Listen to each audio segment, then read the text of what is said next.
السلام عليكم، ازيكم؟ عاملين ايه؟ يا رب تكونوا بخير. تعالوا نشوف الحواوشي الاسكندراني الحلو دوت عاملينه ازاي.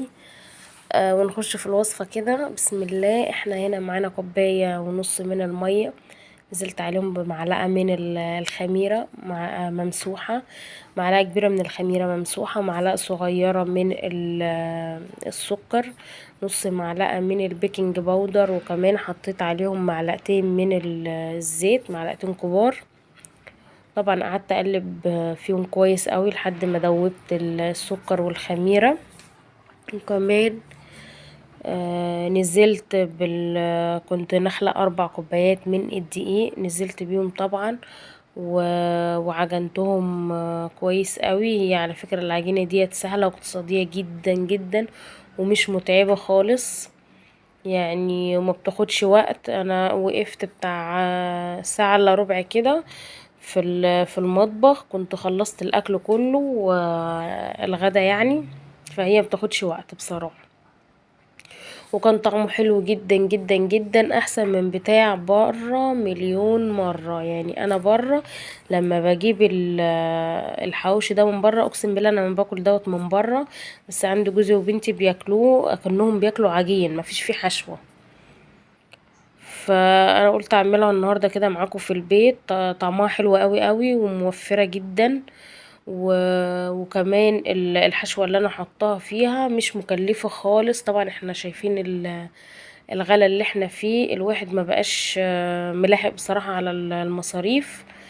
فانا عاملاها باقل المقادير واقتصاديه، مش مكلفه خالص، بسبب ان احنا شايفين يعني الغلا والظروف اللي البلد فيها واللي احنا فيها. فانا عجنتهم معايا، كان الملمس بتاعهم ناعم كده وبيلزق بسيط، هو دوت القوام المطلوب للعجينة. وبعد ما عجنتهم انا ما بسيبهاش تخمر. انا يا دوب قطعتها كور صغيرة كده، عملت منهم 10 كور، كلها قد بعضها.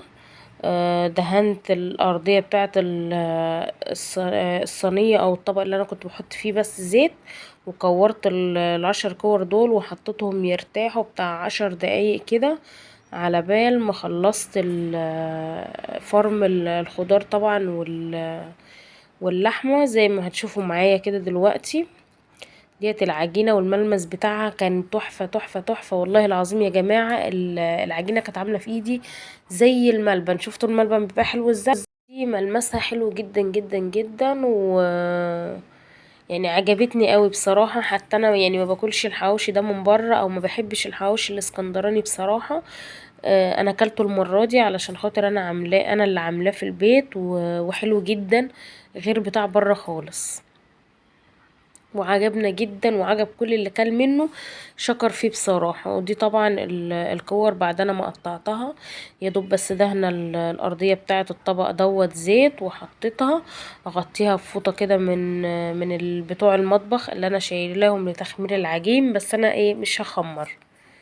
وكمان هركنهم على جنب 10 دقايق بقى.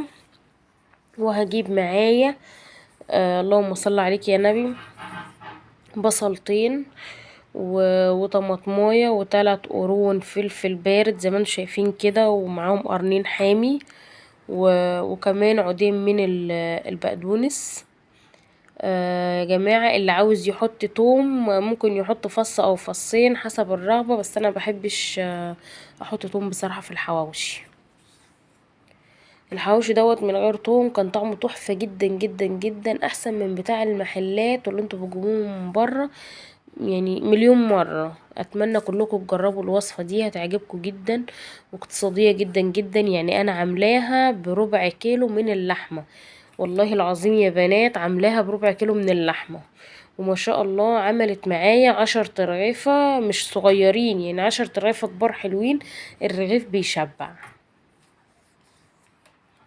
يعني انا جبت 1/4 كيلو اللحمة، يعني حطيت عليه كمية الخضار دوت. ممتازة ممتازة، الحشوة طعمها تحفة تحفة بجد. اتمنى كلكم تجربوها، وياريت لو وصلتوا معايا لحد هنا يا بنات تحطولي اللايك، ولو حد جديد مش مشترك في القناة يشترك في القناة ويفعل الزر على الجرس عشان يوصل لكم كل جديد باذن الله. وياريت تكتبولي كومنت كده محفز بالله عليكم، لحسن الواحد محبط وتعبان وحالته كرب يعني. ويعني سامحوني على صوتي علشان انا تعبانه عندي برد. وتعالوا بقى نضرب الخضار كده في الكبة ونشوف ايه الدنيا فيها ايه. انا هنا ضربت كل كمية الخضار اللي كانت معايا بعد الفرم. طبعا انا ما حطيتش بهارات كتير، انا بس استكفيت بمعلقة كبيرة هرمية زي ما انتم شايفين كده من توابل الحواوشي اللي هي السايبة اللي عند العطار دي. انا ما حبيتش الجاهزة بس السايبة بتعجبني. وكمان حطيت عليها نص معلقة من الفلفل الاسود، حطيت عليها ربع معلقة صغيرة من الملح علشان خاطر التوابل فيها ملح. وكمان حطيت عليها معلقتين دقيق، وحطيت عليها معلقة من الخل على الربع كيلو لحمة. وكمان حطيت معاها ربع معلقة صغيرة من البيكربوناتو اللي هي اللي احنا بنحطها على الطعمية. وعجنتها كويس قوي، اللي هي ما ببين لهاش ملامح. اهم حاجة في العجينة بتاعه الحواوشي ان انا ما ببين لهاش ملامح، اعجن فيها كويس قوي على قد ما اقدر. وهنا طبعا كنت عجنتها كويس قوي وكورتها العجينة دي، كورتها ل10 كور برضو بعدد العجين اللي انا عاملاه علشان خاطر ايدي ما تسرحش في الحشوة ويفيد معايا عجين. وجبت هنا صينية مدهونة زيت، وجبت الكور اللي انا عملتها وبقيت افتحها كده واحدة واحدة واحط في قلبها الكورة وامسكها الزقها في بعضها كده بايدي زي ما انتم شايفين، تبقى عاملة زي السرة. يدوب اضغط عليها ضغطة بسيطة واسيبها ترتاح شوية على بال ما اخلص الباقي. دي الصينية طبعا انا دهنتها زيت وحطيت عليها، معلش عشان القطر على طول بيعدي عندنا كده. حطيت عليها طبعا الكور اللي انا بعملها. وبعد ما اخلص كل الكمية يا بنات زي ما انتم شايفين كده، انا هبدأ باول كورة انا عملتها هبططها.